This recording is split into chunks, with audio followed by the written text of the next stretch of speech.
तमिन senior सहाफ़ी और तजिया कार अजीम चौधरी बेनज़ीर भुट्टो हुकूमत के खिलाफ अदम इत्तमाद की तहरीक पेश करने की वजूहात बयान करते हुए कहते हैं कि जनरल ज़ियाउल हक के त्यारे के हादसे के फौरी बाद आम इंतखाबात जो आइन के तहत फौरी मुनक़िद हो जाने चाहिए थे, लेकिन ये मौखर हो गए थे। गुलाम इसहाक खान कैम मकाम सदर बन चुके थे और मुस्तकिल सदर का इंतखाब भी होना बाकी था।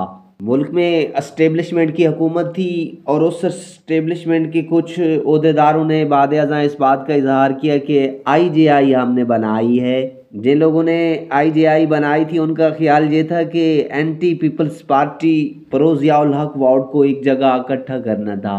वो मज़ीद कहते हैं कि इस सब के बावजूद जब आम इंतखाबात के बाद कौमी असम्बली के नतीजे सामने आए तो पीपल्स पार्टी की नशिस्तें IJI के मुकाबले में कुछ ज़्यादा थी, लेकिन पंजाब असम्बली में पीपल्स पार्टी इतनी नशिस्तें हासिल नहीं कर पाई कि वो हुकूमत बना सके। उस वक्त की ऐनी सूरत हाल के मुताबिक सदर मुमलिकत के पास ये इख्तियार था कि वो कौमी असम्बली के किसी भी रुकन को वज़ीर आज़म नामज़द कर सकते थे।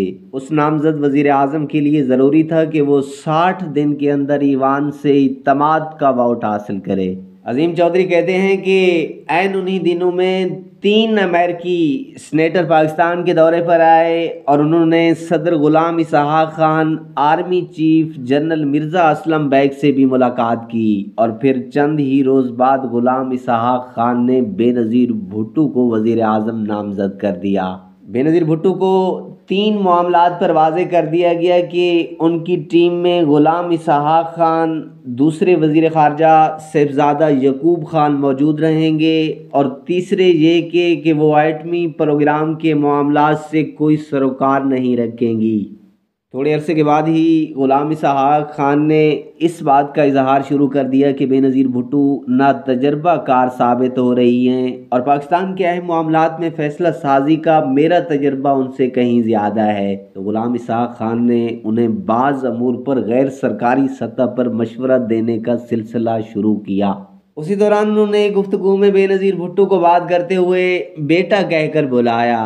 उसके रद्द अमल में बेनज़ीर भुट्टो ने कहा, mister president, I am the prime minister, I am not बेटा।